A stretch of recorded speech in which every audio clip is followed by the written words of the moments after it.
Welcome to Spotlight Sessions, where we shine What's a light your on story? incredible impact. What does accessibility mean to you? What's your mission?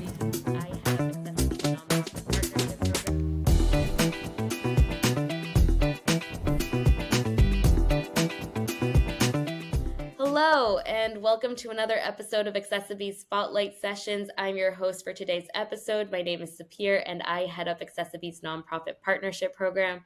The Spotlight Sessions are an incredible opportunity to highlight the different disability leaders, change makers, advocates, and organizations doing incredible work to build a more inclusive world.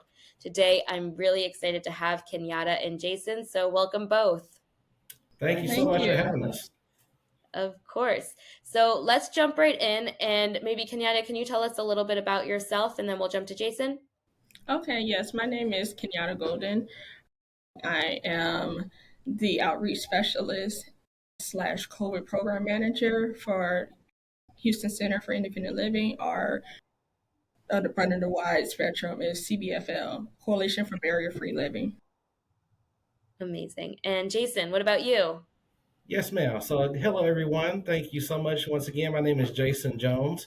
I am the peer outreach specialist with the Houston Center for Independent Living under the umbrella of Coalition for Barrier-Free Living.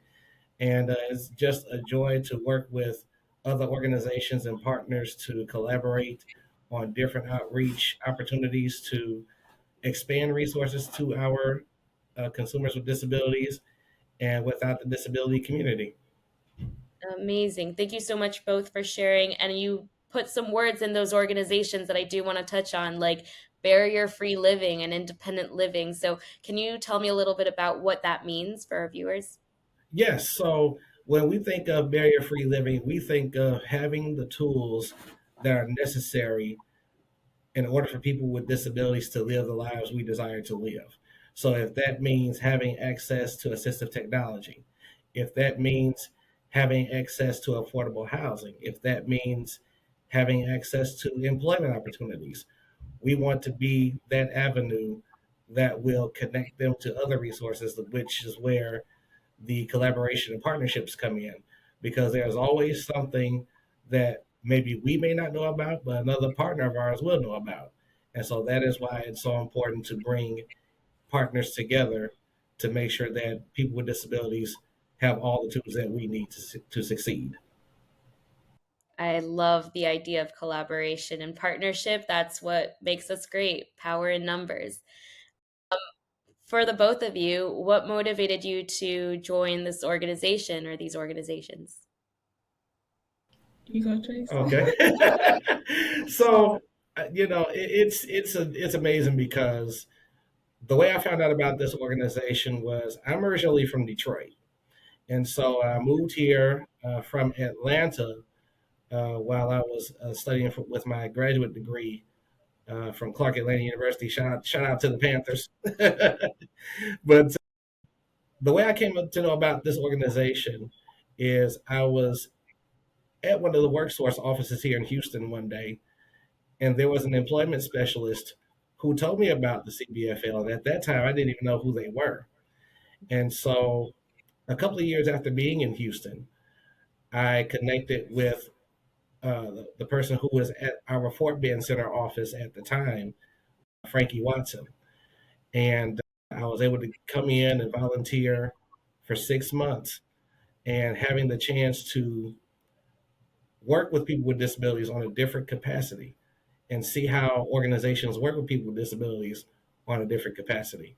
So it was just amazing to see that, to see the resources that are out here and to also participate as a volunteer to know what it's like to serve people with disabilities at a different capacity. So after 6 months of me volunteering, then in April of 2017, I was hired on to work here. And I've been here ever since. So I've been here with this organization now for the past 6.5, going on 7 years. Wow, that's incredible. And you probably had quite a big impact. Kenyatta, what brought you to the organization? Well, yes, I jokingly say, like, there is no mistakes, no such thing as coincidence, just happenstance. So I myself am a transplant. I'm originally from St. Petersburg, Florida, where I say Tampa, St. Petersburg, Tampa, Florida. And I moved here at the height of COVID. As soon as I moved here, COVID happened and everything shut down. And I was actually working for the state of Texas for CPS as a as an investigator, and that was so heavy at that time. I had my degree in criminology, went to police academy in Tampa, so my path was pretty much law enforcement. I came out here, how I knew about Houston, I came out here, got hired on for Houston PD, and then Hurricane Harvey happened. So quite naturally, that kind of postponed everything. And I just fell in love with Houston. So I came back out here, started working for the state, decided to get out of law enforcement, started working for the state under the capacity of CPS. And it was just so heavy. And I wanted something a little bit more lighter to see child abuse every day, day in and out, just the worst of society. It does a toll on your mental. So I end up taking a break. And I joke and say, I don't even remember applying for this job. So I swear to you, I don't. I got a call from someone's like, yes, we received your application. And in my mind, I'm like, I don't remember applying for anything. I had to do a quick Google search. Never heard of this organization before. Never knew anything like this existed. When I came in, it was unreal. I got met with somebody in a wheelchair at the front desk, and then here comes Jason walking around with his stick. And I'm like, oh, okay. And then right behind him is another person named Annabelle in her wheelchair. I'm like, this is interesting. I've never seen so many people with disabilities in a workplace and working, and really working. So I fell in love with it. And that's why I jokingly say, like, there is no happenstance. And it was just the light that I needed. And I thoroughly believe in the mission of this organization. And again, I've been here for 2.5 years now. Wow, what a blessing and what a great story. That's so Yes, incredible because it we put these barriers not only for other people, but also they're like there are these gaps that we create for ourselves and yes, what we think a workforce could look like or a workforce could actually achieve. But yes, when you're part of it, when you see that diversity in action, the sky's the limit. And also absolutely. it opens you to so many other possibilities. I mean, I'm very interested to ask about your previous career as well, but we'll focus on this career now for today's conversation. Cool. So maybe Jason, since you've been with the organization for about 7 years almost, can you tell us about an experience that you had that had a lasting impact on you there? Wow. There have been so many different experiences and so many different success stories that have come through here. One experience I would share is we normally, I remember when I first started here, and a year after being here, we were assisting people with disabilities who were homeless with housing vouchers, with a partnership that we have through our housing authority here in Houston. And I remember a few years after that, and this is, of course, during the height of the pandemic back in 2020, I was out running an errand one day, and it was of course it was a hot summer like it normally is in Houston, and so I I was calling the Uber, and there's this guy that pulls up, and so of course, as when you do the notification, it tells you who's going to pick you up, the car, and so forth. So he picks me up, and I noticed his voice was very familiar, and not knowing that it was one of the consumers we helped to receive a housing voucher. And I'm riding along. He was like, "Do you remember me?" I was like, "I said, of course I remember you." And he was just saying, he says, he had a rough patch in his life at the time that we were assisting him. And he says, "I personally want to thank you for not judging me, for believing in me, for not giving up on me. And this was maybe a year, 2 years after we assisted him. And so it just goes to show you that when you have experiences like that, you never know whom God may put in front of you. And it's always good to, to recognize that, we no one, no matter what the circumstance is, everyone deserves another chance at redemption. I love that. And Kenyatta, as the outreach manager, what has been some of your kind of favorite experiences? I think overall, just working here has been an eye opener for me because every day it's a new experience and learning so many different tools that this community has to help them become independent. From Jason's JAWS that he uses on his computer, and not only JAWS but just other software to help him see, to vehicle modifications, the inside of that, and then how beautiful and magnificent some of these vehicles are, and the different types of controllers. We have two workers here who have both vehicle modifications, and they have two different things. And if on the outside looking in, you wouldn't know that their vehicle has been modified for them to drive. And I think, again, just working here has been such a beautiful experience to realize, like, here you have these people who've been, not necessarily born or who has developed these disabilities later on in life, and how they're overcome them.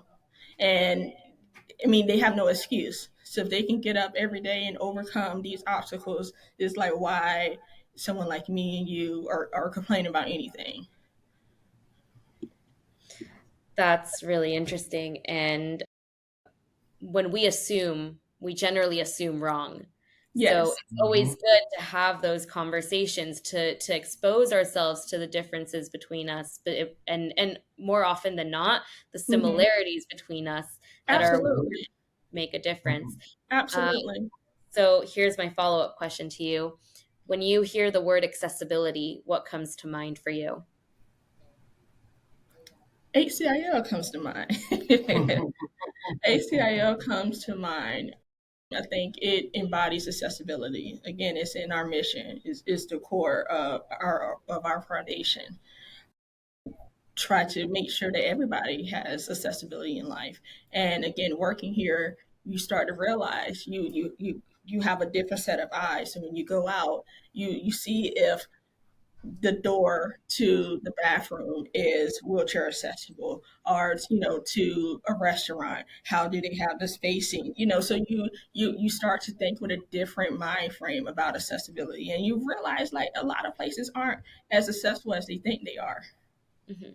Yeah, there's a often conversation that we have, which is great. You made the entrance to something accessible, but what about the rest of the location? Yes, so so that's always we don't want to think about accessibility as a checkbox or something that we're crossing off the list. Like, great, we did it, but rather, how are we continuously doing it? How are we thinking beyond just that first step? absolutely, Cool. absolutely. What about you, Jason? Do you have any thoughts on that? Absolutely. One of the biggest things that comes to my mind when I think of accessibility is rights. Rights afford us to ease of access to different establishments, whether it's restaurants, whether it's movie theaters, whether it's churches, whatever it is. We all have, as our mission says, we all have the right to make decisions for our own lives, a right to take risks, the right to fail, as well as the right to succeed. And so, because of that, we understand that just as much as we do the necessary things to live life, whether it's going out with our friends, whether it's paying taxes, all those things require accessibility. I remember when assistive technology back in the late 80s, early 90s was not really that good. And thank goodness, thank God that I had the ears that he gave me to listen very well when it came to assistive technology. And assistive technology has come a long way. And the biggest reason for that, of course, is by the Americans with Disabilities Act becoming law. And then after that, the internet took off. And with those two things, along with other advocacy efforts, it made assistive technology way better today than it was over 30 years ago. And I'm 40 years old. So it's one of those things where you begin to appreciate what assistive technology once was versus what it is now. And that all goes back to accessibility. I love that. And it's only going to keep getting better, right? With all of the advancements Absolutely. that we're doing, with all of the research and development, with all of the feedback that we're getting from the community, because advocacy is such a big part of it. And you said that. So we're only going to keep getting better. And that's really important because that's the only way to improve. Absolutely. My follow up question is this: do you have a message for the business community? What can businesses and brands be doing to improve on accessibility and inclusion? I would say have the mindset to think outside the box because there are people with disabilities who are new in the disability community. I mean, there's a person that develops a new disability daily, Mhm. and a lot of times life happens to us all. And because of that, businesses have to continue to get into the mindset of, okay, what can we do in terms of when we do decide to renovate? What does that look like? And making sure that businesses also get into the mindset of, okay, if they're getting ready to renovate something or start a new project, get involved with the disability community. Come out and talk to us and let us know, or ask us about how easy it would be for us to access their business, or how easy it would be for us to access their website or any component of their business. Because by the end of the day, we have all types of different consumers with all types of different backgrounds and walks of life. And the disability community is a major part of that. Right. I 100% agree with that. I don't, full stop, I don't have any further comments. Thank you for sharing. Yes. Kenyatta, how You about can't you? go behind. You can't go behind that. He said it so beautifully. So, what else can you say behind that message? I think that sums it up perfectly. I am fully in support of that. And again, just being a person, and I put that with air quotes, without a disability, we've experienced his life differently. We, again, when you say we assume, automatically we don't think about, others, others and their accessibility. And again, just working here, you're looking from a different lens, and you realize how, I won't say biased, but just again, and we all know built businesses, they have to have, you know, that one single stall for handicap, but that is it, single. And what if something happens to that? The rest of the bathroom isn't easily accessible, and that goes outside of the restroom too. So I think just just don't set up a corner, or or space, a status quo. Like, okay, according to what we have to do, federal, regulations and laws. I Mhm. gave you this corner. We're done. Right. It goes beyond that. Hmm. Totally. And often when we do that one accommodation that Yeah, helps one person, we don't even realize that that accommodation can help a whole other community of people, and absolutely, everyone benefits at the end of the day. Yes. absolutely. Mhm. Cool. My final question for you today is, if everyone can do their part to make the world more inclusive, what's your message to them? Advocate, advocate, advocate, advocate. Again, we have to share this world together, this space together, and we're stronger in numbers, and it just can't come from people with disability. It has to come from people like us to advocate for them every day. I love I that. definitely agree with that. And I would also go back to the point of, just as our parents taught us that it takes a village to raise a child, it also takes a village to teach one another in order to make this world a better place. Because the thing of the matter is, there's a quote that I came up with last year that God had dropped into my spirit. And that quote is simply this: acknowledge the disability, value the person. acknowledge the disability, value the person. And when you do that, you begin to learn about the whole individual instead of just parts and pieces of them. Because by the end of the day, we all have something to offer. We all bring gifts and talents to the table. And when we learn together, we can grow together, we can survive together, and we can conquer together. Very well said and very powerful words. So acknowledge the disability and value the person. I'm going to plaster that everywhere in the office. Good. Jason and Kenyata, thank you so much for being guests on the Spotlight sessions today. Thank Thank you you. so much. It was a pleasure. Definitely Awesome. was. And to all of our viewers, thank you for tuning in. You can continue the conversation with us by liking and subscribing to this channel. You can also follow us on Instagram at accessiBe_community. We look forward to seeing you there.